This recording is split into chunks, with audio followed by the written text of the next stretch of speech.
Salut à toutes, salut à tous. Alors dans cette vidéo, nous allons voir l'interface qui existe entre le module de tenue de compte en banque de Solo et la comptabilité générale. C'est-à-dire comment en cliquant sur banque, j'ouvre mon compte en banque ici. Comment je vais faire pour transférer les écritures de mon compte bancaire tenu dans Solo directement en comptabilité générale dans le grand livre de la comptabilité générale.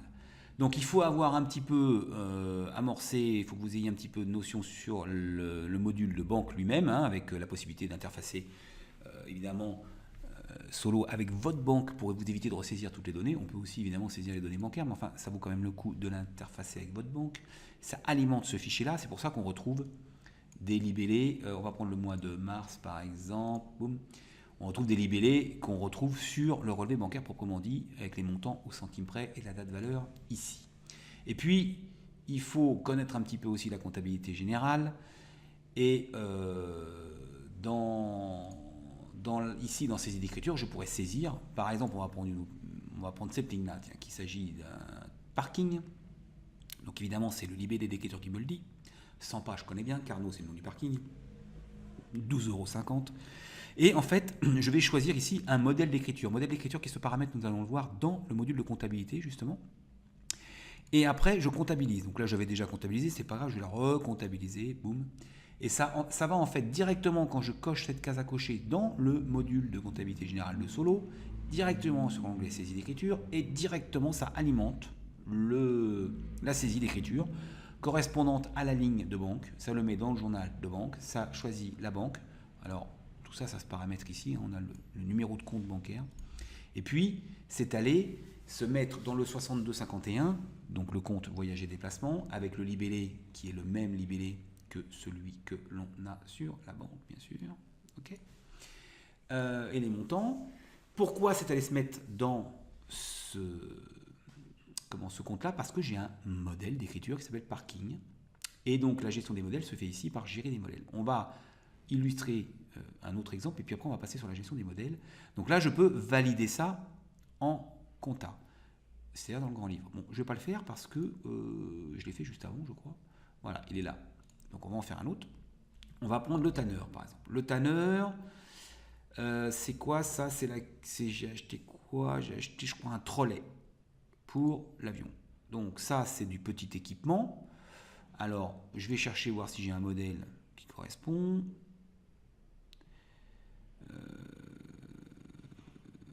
C'est pas sûr, où je vais avoir prestataire avec TVA.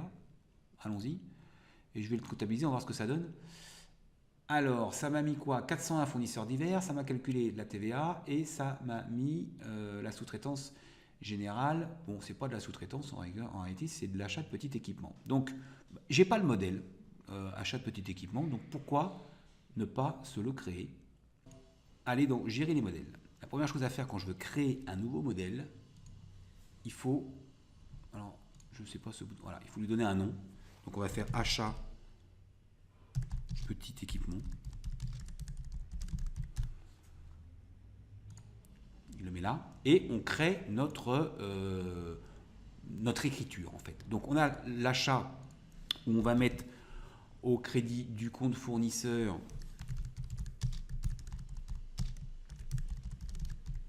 le montant TTC sur une base de 100. Je vais vous expliquer pourquoi. On met 100 sur le compte qui restituera le montant TTC qu'il y a sur l'écriture de banque. Et ensuite, au prorata, il va nous faire le compte de TVA déductible qui va être de 16,6666 et le compte de charge. Alors, petit équipement 6063, je crois. Voilà. Et 83.3333. Pourquoi ces montants-là? Alors, je vais vous expliquer. Prendre une calculette. On va mettre 100 au TTC du compte fournisseur. Je vais diviser ça par 1.20, j'obtiens le hors-taxe, 83,3303. Et pour arriver à 100, la TVA sera donc de 16,66. Et j'hésite pas à mettre des virgules, 4 chiffres. Et là, je mets le même nombre, c'est mieux. D'accord? Puisqu'il va faire un prorata du montant TTC qu'il va trouver sur la banque pour alimenter, affecter le poids de chacun des comptes. Alors, comme je suis là j'ai envie en un clic de comptabiliser et l'achat et le paiement, puisque ça concerne par exemple des notes de resto ou un achat que j'ai fait par carte bleue le jour même, par chèque, peu importe. Donc je peux aussi dans le journal de banque, pour le même journal, enregistrer la banque. On est d'accord? Donc là je vais créditer cette fois-ci mon fournisseur. Non pardon, débiter ma banque. Oh je vais y arriver. Débiter mon fournisseur, on va y arriver. Donc 401, je débite mon fournisseur. Alors les dates, on n'en a pas de toute façon puisque c'est un modèle. Et puis ce qui compte c'est surtout les numéros de compte utilisés et le poids de chacun. Donc je remets mon 100 ici et dans le journal de banque, dans le compte de banque que je veux, le 512,02, je vais donc le créditer puisque je paye 200 €. D'accord? Donc là j'ai créé, ça y est, un modèle qui s'appelle achat petit équipement. Je ferme tout simplement. D'accord?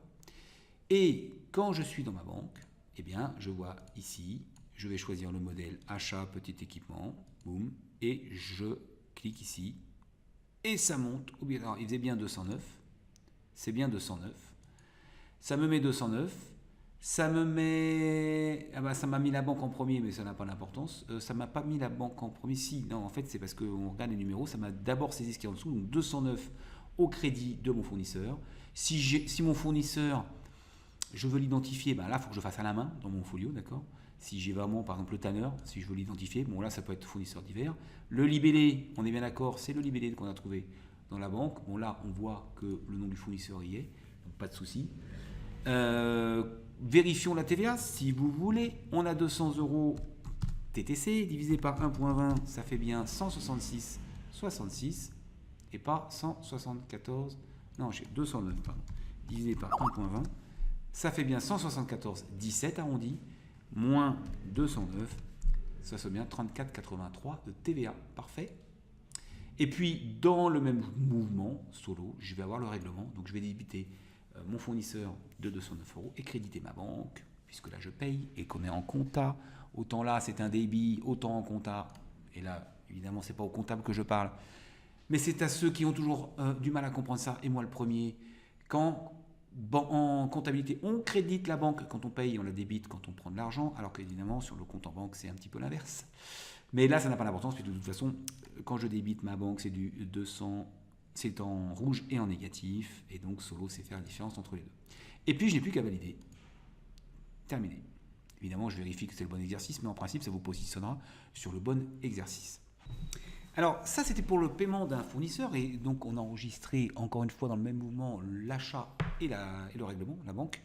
Pour ce qui concerne les clients, quand un client vous paye, il y a une autre procédure, parce que par exemple cette facture-là, la 2018-0415 qui m'est payée par mon client, il faut que ici j'aille la chercher, 2018-0415.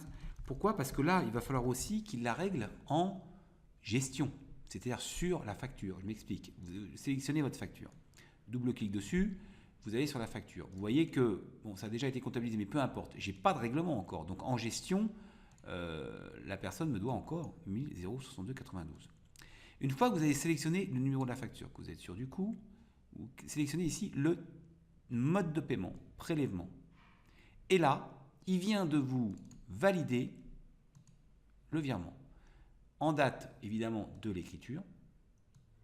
D'accord ? Il vient de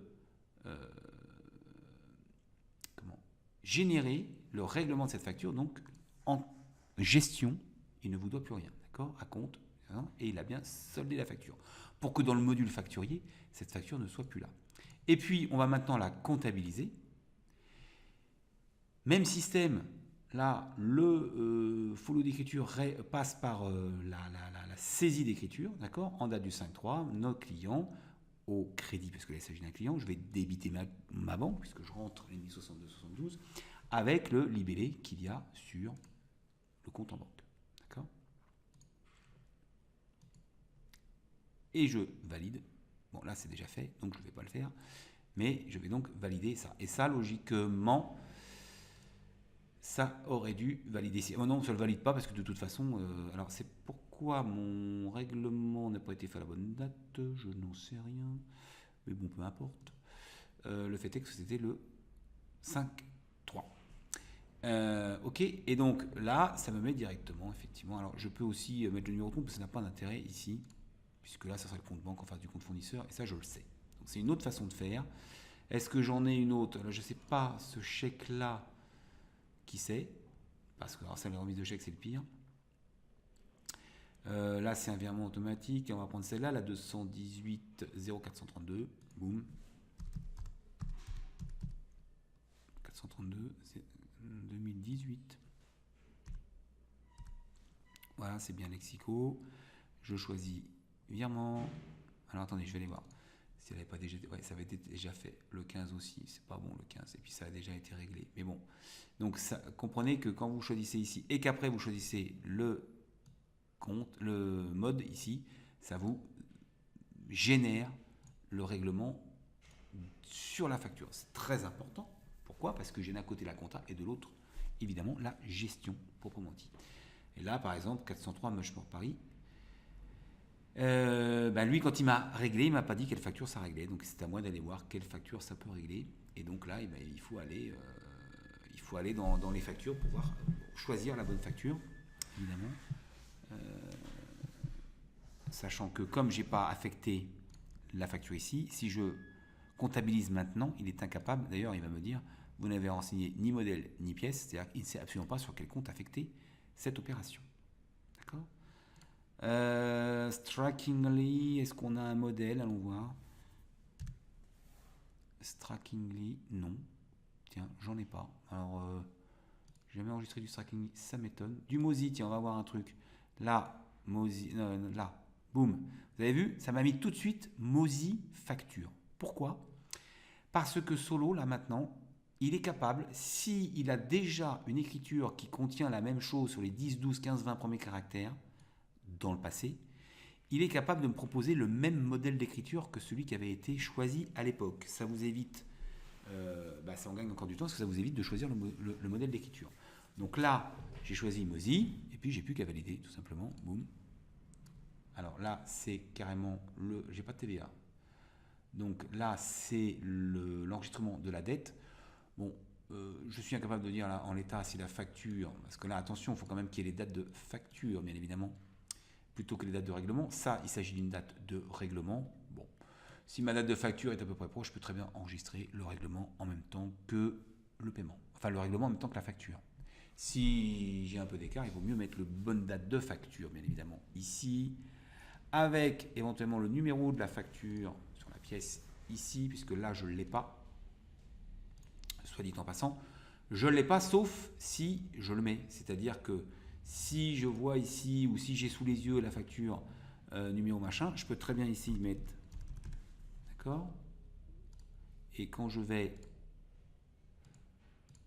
valider, ça me met bien ici le numéro de la facture que j'ai mis dans l'emplacement ici, pièce. Donc en fait, le pièce, c'est aussi bien pièce solo, l'intitulé n'est pas complètement vrai, c'est pièce solo ou pièce de facture du fournisseur. D'accord? Pour que mon écriture, eh bien, il y ait la pièce qui soit autant sur le client que sur le fournisseur référencée, surtout quand on fera le lettrage. Mais enfin là, finalement, le lettrage, il est quasiment automatisé puisque j'enregistre le règlement en même temps que la dette. Alors, est-ce que là, j'ai une facturette? Non, il ne me le met pas. Ah, mais c'est les commissions frais bancaires. Donc, si je prends ici frais bancaires, boum, 2,23, je valide. Voilà, 2,23, frais bancaires, commission sur machin, boum, et ça me met la charge. Voilà.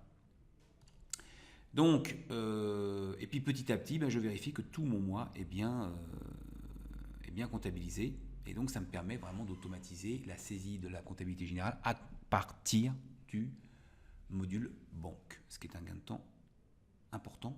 Surtout que sur les autres logiciels, vous verrez que c'est très compliqué de mettre les bons codes de tiers. Vous êtes obligé de les rechercher à chaque fois. Là, ça va aller vous les chercher automatiquement grâce à ce système de modèle d'écriture. Puisque dans les modèles d'écriture, vous pouvez forcer, bien évidemment, les numéros de compte fournisseurs que vous utilisez pour ne pas avoir à le rechoisir. Tant au niveau de la charge, d'ailleurs, C'est surtout au niveau de la charge, à la limite, parce que les fournisseurs, bon, on peut encore arriver à le faire, il y a pas mal de systèmes de comptabilité générale qui le font, autant la charge, c'est un autre problème. Donc là, comme vous pouvez comptabiliser et la charge dans le journal d'achat, ou le produit dans le journal de vente, et la banque dans le journal de banque, le règlement ou le paiement, ben là, évidemment, vous avez gagné encore plus de temps pour saisir votre comptabilité générale. N'hésitez pas, sous cette vidéo, si vous avez des questions, à nous en faire part. On essaiera d'y répondre le plus vite et le plus précisément possible. Merci infiniment. À très bientôt. Bye bye.